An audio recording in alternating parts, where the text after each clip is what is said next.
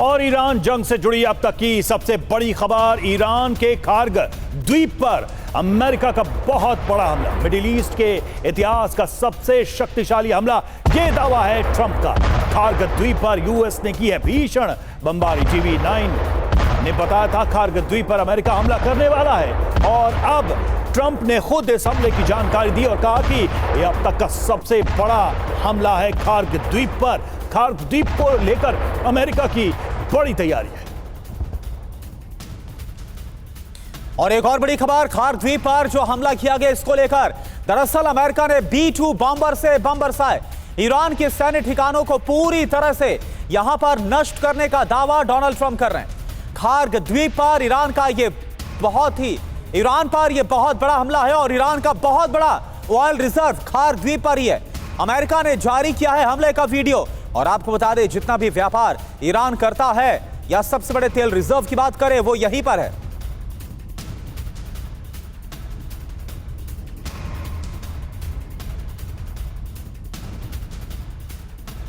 तो ईरान के खार्ग में तबाही, यूएस की भीषण बमबारी, B-2 बम वर्षक विमान का इसमें इस्तेमाल किया गया, ये जानकारी सामने आ रही है। लगभग 2 घंटे तक धमाके होते रहे इन हमलों में और 907 किलो बम गिराए गए हैं, ये भी जानकारी सामने आ रही है। खार्ग द्वीप पर हर सैन्य टारगेट तबाह हो गया, ये जानकारी TV9 आपको दे रहा है। लगभग 2 घंटे तक धमाके हुए, द्वीप पर भूकंप जैसी कंपन और ईरानी अर्थव्यवस्था की रीढ़ है खार्ग, जिस पर यह हमला किया गया। 90% क्रूड ऑयल एक्सपोर्ट होता है यहां से। खार्ग से आता है अर्थव्यवस्था का 40% बजट। खार्ग से लोड होता है ईरान का कच्चा तेल। अभी तेल टर्मिनल टारगेट नहीं है, यह ट्रंप ने कहा है। हॉर्मुज को लेकर दबाव बनाने की यह रणनीति है। हमारे साथ इस वक्त हमारे खास मेहमान भी जुड़ चुके हैं। मेजर जनरल अश्विनी सिवाज हमारे साथ, रक्षा विशेषज्ञ इस वक्त स्टूडियो मौजूद हैं। Air vice marshal Sanjay Bhatnagar हमारे साथ हैं और कमांडर राजीव सरदाना भी हमारे साथ जुड़े हुए। पूर्णिमा नाथ भी हमारे साथ इस वक्त विस्कॉन्सिन अमेरिका से जुड़ी हुई हैं। सबसे पहले सिवाज सर, आप ही से मेरा सवाल है खार्ग को लेकर, आपका एनालिसिस क्या कहता है? खार्ग क्या वाकई में अमेरिका अपने नियंत्रण में लेगा? और अगर ये अटैक का बेस बनता है तो ये ईरान के लिए कितना बड़ा सेटबैक हो सकता है? मुझे लगता है रवि, खार्ग बहुत ही इंपॉर्टेंट है अमेरिका के लिए, इसको लेना चाहिए। क्योंकि सच्चाई है कि ईरान का अगर आप देखें, ये रीढ़ की हड्डी है। यहीं से डिपो रिजर्व जो ऑयल के यहीं पर है और यहीं से ये ज़्यादातर तेल चीन को भी यहीं से जाता है। अगर अमेरिका इसको लेने में कामयाब होता है तो ये लॉन्च पैड होगा मेन लैंड ईरान के ऊपर हमला अगर करना चाहता है अमेरिका। अगर इसको पकड़ लेता है तो ये mouth of straight of Hormuz में है। इसका मतलब स्ट्रेट ऑफ हॉर्मुज को कंट्रोल करना आसान हो जाएगा अमेरिका के लिए, क्योंकि उसको नेवल फ्लीट लेके आ रहा है, वो भी चाहिए। मगर अगर ये खार्ग आइलैंड आ जाता है, मुझे लगता है it is a beginning of and, और ये बहुत ज़रूरी है। इसीलिए अगर आप देखें कि वहाँ से जो पैसिफिक आइलैंड से लेके इंडो पैसिफिक से इन्होंने जो नेवल मैरीन्स को बुलाया है, मुझे लगता है इसी टास्क के लिए बुलाया है और ये डूएबल है, ये करना भी चाहिए और मुझे लगता है अमेरिका इसको करेगा। और ये ऐसा नहीं है जो कि दलदल में फंसने वाली बात है, मेनलैंड नहीं है, इसमें एम्फीबियस ऑपरेशन है और इसके लिए मुझे लगता है अमेरिका के ट्रुप्स बहुत कामयाब हैं। और दूसरा, इसके लिए फायर पावर जो है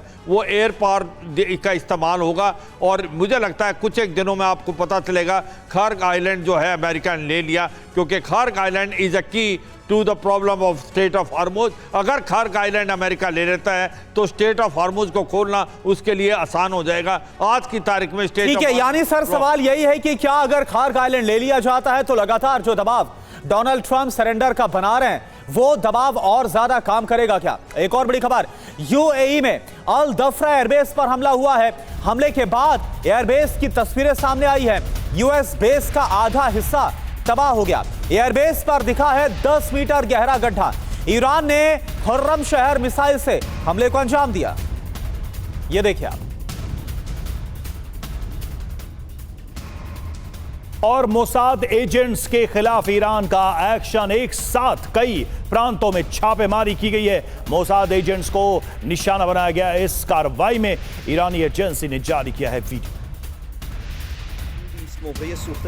और वहीं खार द्वीप पर जो हमला हुआ इसके बाद ईरान भड़क गया है। हमले के बाद ईरान की बारूदी धमकी, यूएस के जो ऑयल इंफ्रास्ट्रक्चर है उसको खाड़ी देशों में तबाह कर देंगे, एनर्जी साइट्स को राख में बदल देंगे। ईरान इस कदर गुस्से में है, आग बबूला है खार पर हमले के बाद।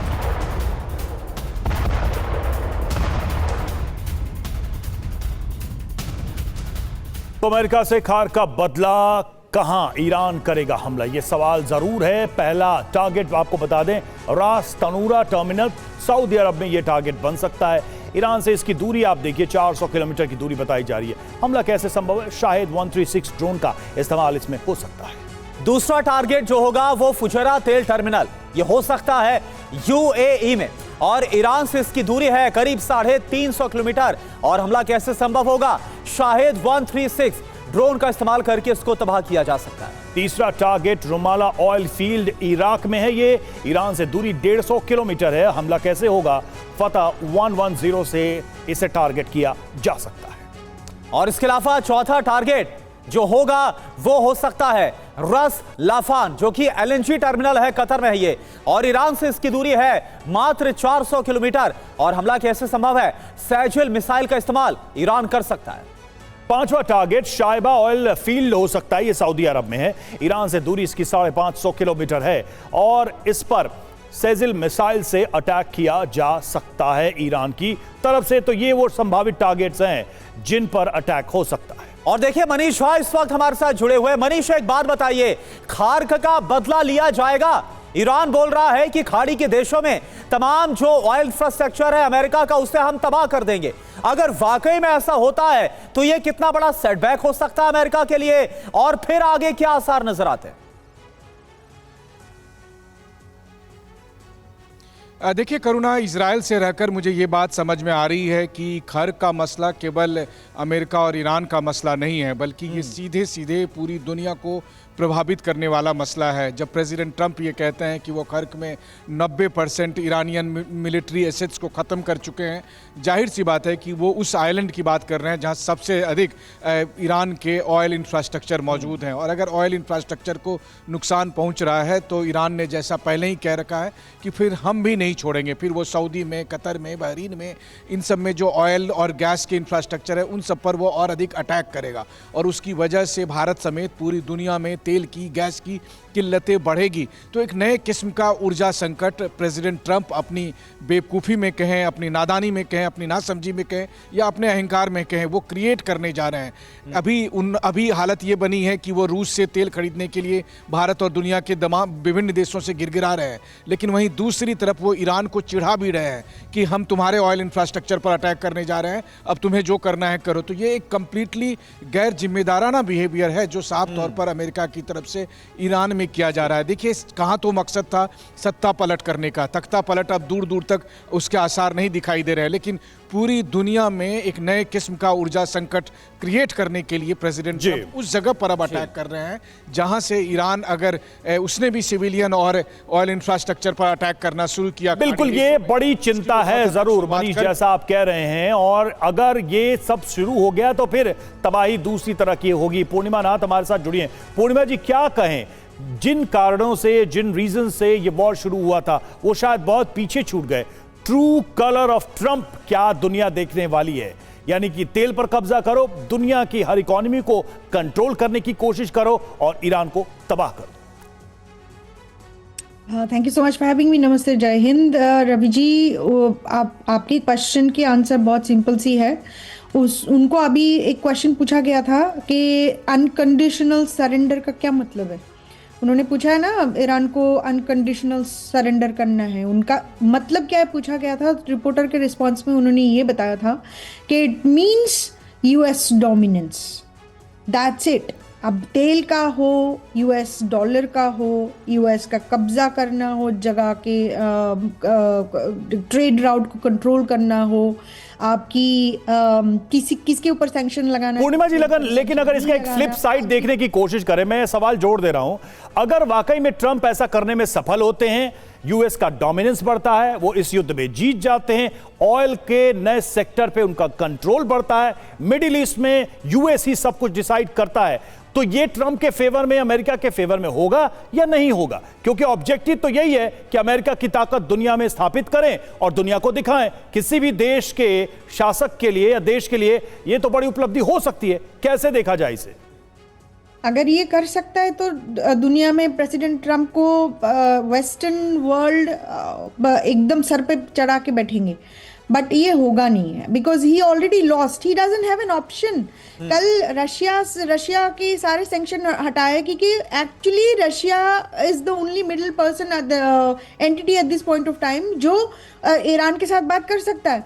ईरान का जो रिस्पॉन्स है, अमेरिका ये एक्सपेक्ट ही नहीं कर रहे थे।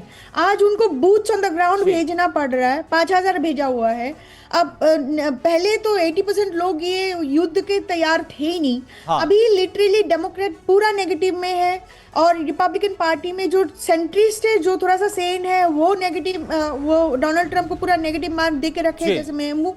लेकिन जो मागा फैक्शन है वो उनके साथ है। बिल्कुल, और ये कहा भी गया पूर्णिमा नाथ जी कि अलग अलग मसले और जिस तरह से डोमेस्टिक लेवल पर जो डोनाल्ड ट्रंप घिरते हुए नजर आ रहे थे, फंसते हुए नजर आ रहे थे, उससे ध्यान भटकाने के लिए भी उन्होंने अचानक से इस हमले को अंजाम दिया जब जिनेवा में बातचीत का जो तीसरा दौर है वो खत्म हुआ था। ईरान के लोरिस्तान से जहां पर बड़ा धमाका हुआ है, पुलिस हेडक्वार्टर पर इजराइल का हमला हुआ, हमले के बाद लग गई भीषण आग। ये देखिए आप, ईरान के लोरिस्तान में कुछ वक्त पहले ये हुआ है बड़ा हमला और देखिए कैसी तबाही। और सऊदी अरब पर ईरान का हमला, प्रिंस सुल्तान एयरबेस पर मिसाइल अटैक, हमले में यूएस के 5 रिफ्यूलिंग विमानों को नुकसान पहुंचा है। और एक और बड़ी खबर, जंग के बीच अमेरिका को ईरान की बहुत बड़ी चेतावनी, मिसाइल तबाही के बाद ड्रोन ताकत दिखाएंगे, पैट्रियट भी हमारे ड्रोन को नहीं रोक पाएगा। ईरान ने जारी किया है ड्रोन जखीरे का वीडियो, ये देखिए आप। तो ईरान की ड्रोन ताकत आप देखिए, अमेरिका के सामने क्या बड़ा संकट आने वाला है। शाहिद 136 की अगर बात करें, इसकी जो रेंज है वो कितनी है, 2000 किलोमीटर झुंड में ये लॉन्च किए जाते हैं। इसके अलावा अराश 2 जिसकी रेंज है 2000 किलोमीटर, ये बिल्कुल सटीक हमला करने में सक्षम है। बिल्कुल, और देखिए इसके अलावा मुहाजेर 6 ये 12 घंटे लगातार उड़ सकता है, 4 गाइडेड बम ले जाने में यह भी सक्षम है, सर्विलांस प्लस स्ट्राइक दोनों में यह सक्षम बताया जा रहा है। और शायद 129 400 किलो पेलोड ले जाने की ताकत है इसकी। ईरानी सेना का मुख्य मल्टी रोल ड्रोन है ये। बिल्कुल, संजय भटनागर सर एक बात बताइए, अभी से हम देख रहे हैं कि बड़ी संख्या में कई ऐसे ईरानी हमले हैं जिनको रोक पाने में अमेरिका या फिर जो इजराइल के डिफेंस सिस्टम है वो नाकाम साबित हो रहे हैं। अगर ये सब कुछ एग्जॉस्ट हो जाता है, जो सिस्टम लगा रखा अमेरिका ने और इजराइल ने, तो फिर क्या हो सकता है? क्योंकि ईरान तो अभी भी अपनी ताकत दिखा रहा है। बिल्कुल करुणा, कई सारे जो अटैक है, जो बैलिस्टिक मिसाइल से अटैक करे ईरान ने इजराइल पे और ऑल्सो यूएस के बेसिस पे, कुछ सक्सेसफुल हुए हैं वो। वही एक रीज़न था कि उनका जो यूएसएस लिंकन को पीछे टर्न बैक करना पड़ा और उसको काफ़ी थोड़ी क्षति भी हुई है। तो ये दिखा रहा है कि गैप्स हैं मिसाइल डिफेंस में और वो मिसाइल डिफेंस गैप्स बढ़ते जा रहे हैं। ऑल्सो ये पिछले कुछ 3 से 4 दिनों में मिसाइल्स की कमी भी महसूस हो रही है, डिफेंस मिसाइल की कमी महसूस हो रही है। इसलिए ये भी बात निकल के आ रही है कि यूएस रिप्लेनिश कर रहा है मिसाइल्स दूसरे सेक्टर से, पैसिफिक एरिया से, even at the cost of living the Taiwan वाला एरिया अनडिफेंडेड फॉर सम टाइम। तो ये एक बड़ी भारी चुनौती है यूएस के सामने, उसको अपनी लड़ाई भी लड़नी है और लॉजिस्टिक्स चेन को भी बड़े तरीके से। और हमने देखा भी सर, खबर भी आई कि साउथ कोरिया की तरफ से भी मंगवाए गए पैट्रियट सिस्टम। रवि, बिल्कुल, देखिए ये मोबिलाइजेशन अमेरिका कर रहा है और सवाल यही है कि ये करके भी क्या अमेरिका यानी ट्रंप सरकार जो है वो ईरान में अपने लक्ष्यों को हासिल कर पाएगी। और देखिए ईरान में हमले पर अमेरिकी युद्ध मंत्री का बड़ा बयान आया, बड़ा दावा सामने आया है। ईरान में 15,000 ठिकानों पर हमले किए हैं। एक्सेट ने यह कहा है ईरान जंग में 13 अमेरिकी सैनिकों की मौत हुई है, 200 घायल हुए, 90 से ज्यादा ईरानी जहाज तबाह करने का भी दावा किया गया है। तो ये सारी बातें यहां पर दिखाई दे रही हैं। अब सबसे बड़ी बात यह है कि ये सब करके भी क्या वो लक्ष्य हासिल होगा। सरदाना सर, क्या असेसमेंट है? इतनी सारी ताकत जुटाकर भी अगर अमेरिका नहीं वो लक्ष्य हासिल कर पाता, यानी कि रेजिम चेंज करने का लक्ष्य, एटमी जो ताकत है उसको न्यूट्रलाइज करने का लक्ष्य, तो क्या होगा? देखिए, सिर्फ एटमी ताकत को नष्ट करना ही उनकी एम नहीं लग रहा। उनकी एम था कि इस पूरे एरिया पे कब्जे करने का। और जिस तरीके से अमेरिका ने अटैक किए हैं, 900 अटैक पहले दिन, ये कैसे मुमकिन थे? ये सब इसलिए मुमकिन थे क्योंकि वो आर्टिफिशियल इंटेलिजेंस का भी इस्तेमाल कर रहे हैं, पिन पॉइंट टारगेट्स पे कर रहे हैं, 90 जहाज उड़ा दिए हैं ईरानियन नेवी के। तो मुझे लगता है जो अमेरिकन कैंपेन रहा है बहुत ही सक्सेसफुल रहा है। और ऐसा नहीं है कि उन्होंने अगर सिर्फ मिलिट्री टारगेट्स को टारगेट किया है और बाकी जगहों पे अभी नहीं किया है सर। तो लेकिन इस सक्सेस को कैसे देखते हैं? मतलब एक ईरान अकेला और दूसरी तरफ अमेरिका पूरे ग्रुप के साथ आ रहा है, इस सक्सेस को कैसे मेजर करते हैं? क्या तरीका है जिसकी वजह से आपने कहा कि सक्सेसफुल? सर देखिए, असेसमेंट फेल हो रहा है, जंग आगे बढ़ रही है, ट्रंप खुद नहीं कह पा रहे कि कितना लंबा हम खींचेंगे, उनके अपने एसेट्स का भी नुकसान हो रहा है इस जंग में जो उन्होंने सोचा नहीं था। देखिए कैसे हम बैलेंस करके देख रहे हैं। देखिए, अमेरिका के सारे खाड़ी के सारे देशों में उनके बेड़े हैं, उनके बेसेस हैं जो जिस पर हमले हो रहे हैं, जो टारगेट पे हमले हुए, जरूर हुए, उसमें कोई शंका नहीं है। लेकिन उन्हें उनका कोई फर्क इतना नहीं पड़ता है क्योंकि वो वापस बन जाएंगे और उन्होंने उन्हीं देशों के से पैसा कमा के बनाना है उनको दोबारा। तो जो फाइनेंशियल लॉस है उनको कोई फर्क नहीं पड़ता। जहां तक बात है कि उनके भी एम्यूनिशंस खत्म हो रहे हैं, उनका भी वो कम पड़ रहे हैं, डिफेंडर मिसाइल्स कम पड़ रही हैं, वो सब चीजें उनकी इंडस्ट्री है, डिफेंस कॉम्प्लेक्स है, तो उनको उसको दोबारा बनाने में या हालांकि सर एक चैलेंज तो है, चुनौती है कि उसको फिर से रिप्लेनिश, चैलेंज जरूर है, उसको वहां पर उसी मात्रा में पहुंचाना, ये अपने आप में एक चुनौती है। सर एक बड़ी खबर का रुख कर रहे हैं, इसलिए आपको रोक रहा हूं मैं। ईरान समर्थक मिलिशिया का हमला हुआ है। मिसाइल हमले के बाद भारी तबाही मची है। हमले में 6 अमेरिकी सैनिक मारे गए। ये देखिए आप, ये अमेरिका को नुकसान है और इसका जवाब भी ट्रंप को देना पड़ेगा। हमले में मारे गए सैनिकों की फोटो भी जारी हुई है, ये देखिए आप।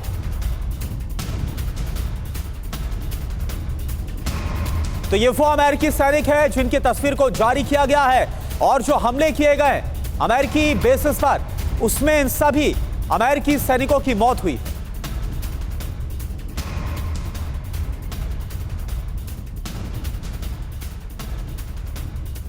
और देखिए अगली खबर हम आपको बता रहे हैं और खबर यह है कि ईरान जंग पर अमेरिका में बहुत बड़ा सर्वे हुआ है और एप्स्टीन फाइल्स के चलते जंग शुरू की गई। इस सर्वे में ऐसे सवाल आए, एप्स्टीन स्कैंडल से ध्यान भटकाने के लिए जंग शुरू की गई। ये सारी बातें सर्वे में निकलकर सामने आई हैं। तो बड़ा सर्वे किया गया है इस वॉर को लेकर अमेरिका के अंदर।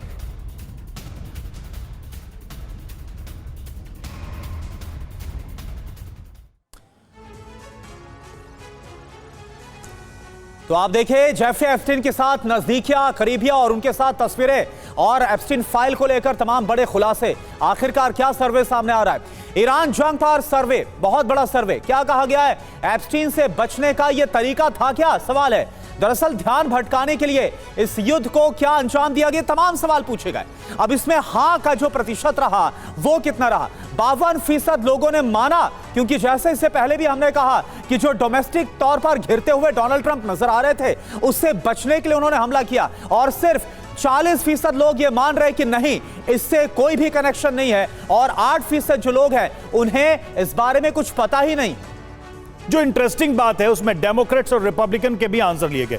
डेमोक्रेट्स ने कहा 81% की वो इस बात से सहमत है कि ये युद्ध भटकाने के लिए, ध्यान भटकाने के लिए किया गया। रिपब्लिकन में भी 26% ऐसे लोग मिले, उनके समर्थक, जिन्होंने कहा कि एप्स्टीन फाइल के कांड से ध्यान भटकाने के लिए इस युद्ध की शुरुआत की गई।